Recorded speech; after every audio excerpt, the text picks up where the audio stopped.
Hey, welcome to Blockbuster Underground. We're doing something new today. I'm going to try to do this on a semi-regular basis, but what we're going to do, fix the coat, is retro review days.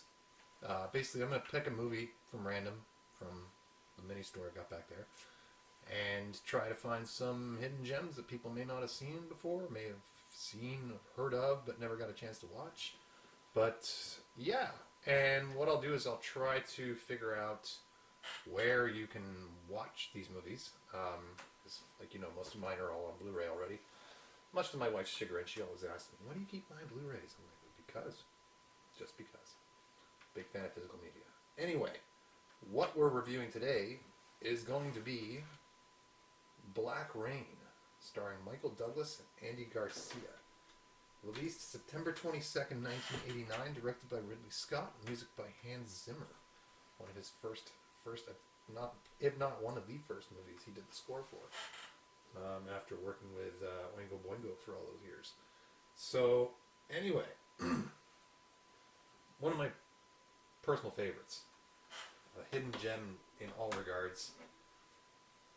This movie, basically the premise is Michael Douglas is a cop who's being under investigation for some stuff where they took evidence, money, from a crime scene and all that sort of stuff. So he's under indictment by the police force for that, and he stumbles upon basically a deal between, looks like the mob and the Yakuza for some plates where you can use them to counterfeit money.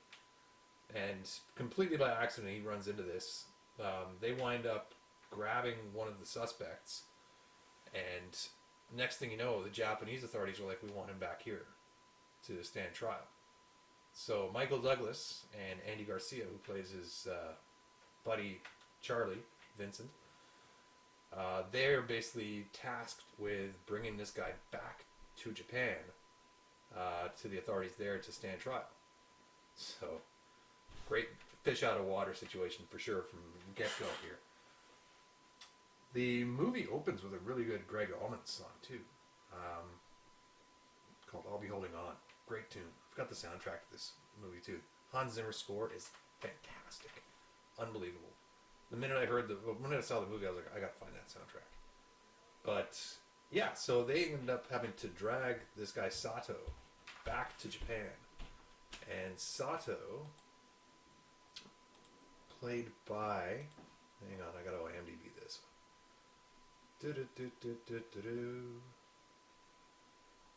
Cast. Sato is played by Yusaku Matsuda.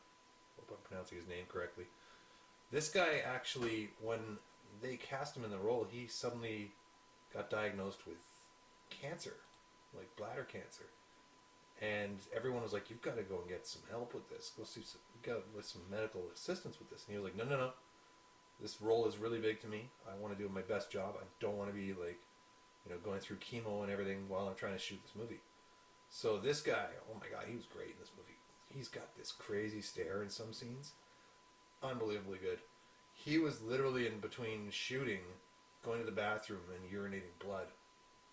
And I think he passed away shortly after shooting finished for the film. But what a performance, though. If this was his last performance, whoa, what a way to go out. He was amazing. So they get to Japan with Sato and get duped by a bunch of Sato's men, pretending to be the cops, and hand him over to them. So the real cops show up, and they're like, "This is ridiculous. You two fools, just let this guy go." And Michael Douglas is like, "Well, he's still technically our detainee. We want to bring him in." And they're like, "You're in Japan. Like, that's not how things work here." So they're kind of on the sidelines, and they're assigned Chief Inspector Matsumiru Masahiro. I think that was Ken Takakura was the actor. Amazing job. He is so good in this. There is one scene where they're waiting to talk to the chief of police in Japan, and Douglas and Andy Garcia are talking, and he's like, "Oh, hope we can find someone in this building that speaks fucking English. And Ken Takakura turns around and he's like, yeah, I'm Inspector Masahiro Masahoro. And yes, I speak fucking English. Just throwing it right in their face. So they're kind of skirting along as the Japanese police are investigating this whole thing, trying not to get in the way, but obviously always getting in the way. And Charlie winds up getting killed by the Yakuza. They chop his fucking, spoilers, they chop his fucking head off right in front of Michael Douglas. So Douglas, in the meantime, has met up with this girl who works in one of the clubs, who's an American, played by Kate Capshaw, Steven Spielberg's wife. Also was in Temple of Doom as Willie Scott. Not many acting credits to her name, actually, but anyways, she's really good in this too. Great cast across the board. What am I talking about? He basically meets her in the club where they're doing the investigations, and because they're both American, and she's like warning him, this is the way things work here. Like, you better not get in their way because shit's gonna go down. And obviously, shit does go down because Charlie gets killed. So, as a Japanese tradition, Masahiro shows up, and he's like, I've got Charlie's things here, and it's a tradition in our country when someone we care about passes, that we take one of the items that was close to them. So Douglas is like, well, okay, fine. He opens up the box, and Charlie's badge is in there, and he hands it to Masahiro, and he's like, here, he'd want you to have this. And then he's rummaging through the box, and he stops for a second. He's like, I could take anything. And Masahiro's like, anything. And Douglas pulls out fucking Andy Garcia's pistol. And he's like, we're going back there to Sato's hideout, and we're gonna find out the evidence that we haven't found yet. So they start trashing the place left, right, and center. Turns out they find one of the other girls in the nightclub where Kate Capshaw works was working kind of double side, and she was in with Sato and the head guy, who basically is like the king of all the Yakuza kind of thing, which was Sugai. So memory serves, it's been a while since I watched. Probably about a month since I watched this. Douglas makes a deal with Sugai to take out Sato, because Sato's the bigger threat. And there's this whole thing where they infiltrate, like Sato's meeting up with Sugai, and Douglas infiltrates the compound and winds up one-on-one with Sato, and has the chance to kill him, but doesn't. And then they walk into the police station. Masahiro and Douglas Conklin walk in with him in cuffs, and every single cop there is like, oh my god, they got him. Unbelievable. So, end of the movie, everything's cool. Douglas gets like a commendation from the Japanese police for assisting with apprehending Sato and ending all the gang wars and stuff like that.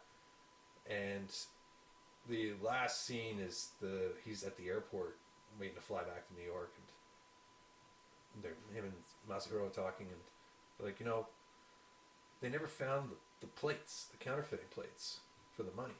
They raided the whole place. The cops came in, but they couldn't find anything.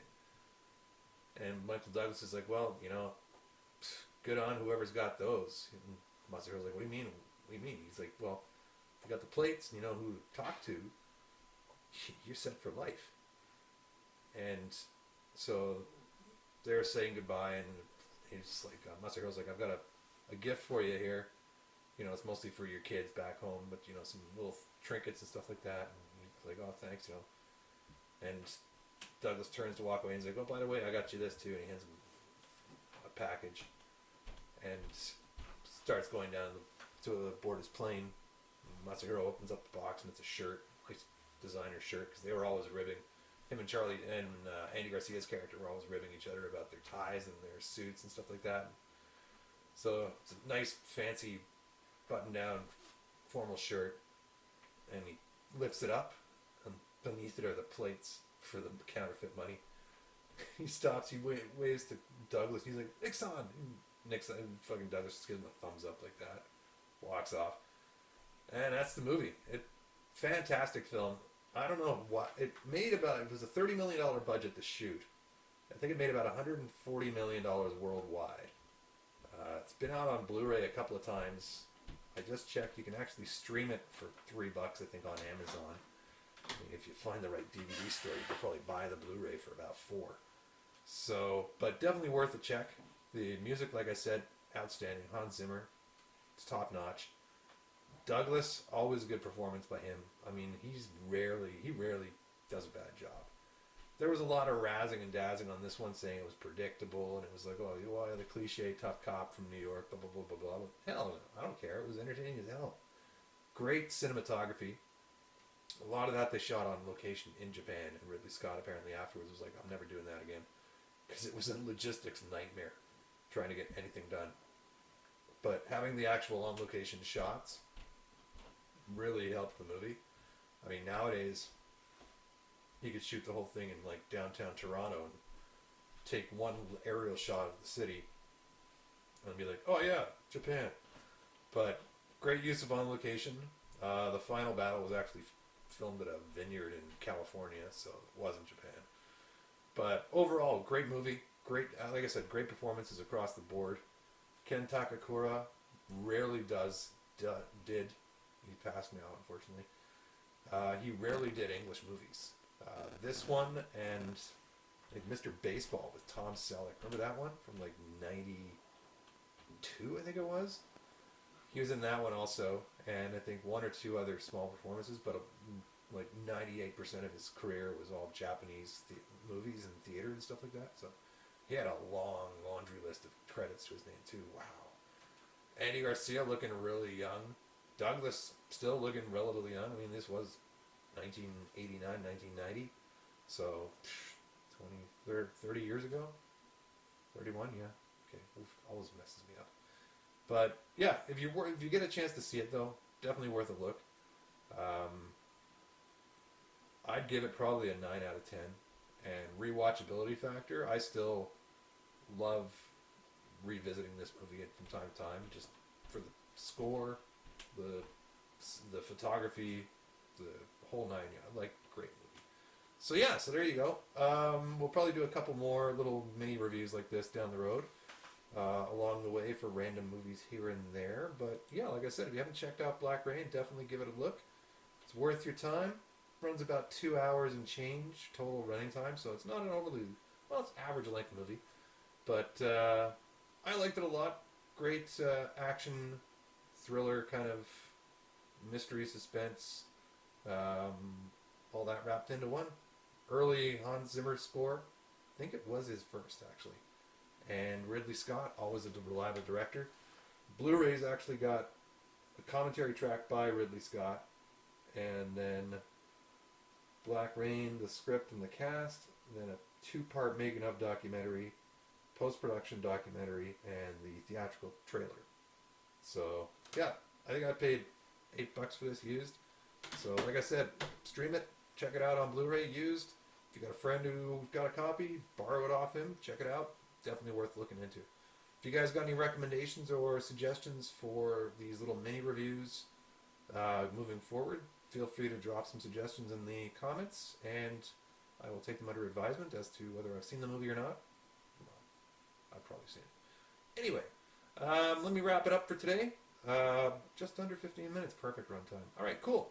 So I'll get this uploaded and look for another one down the road, and then the regular Blockbuster Underground streaming shows as the stuff comes up news-wise, trailer-wise, and review-wise. And we will catch you at the next one. Tell your friends, like, subscribe, and adios.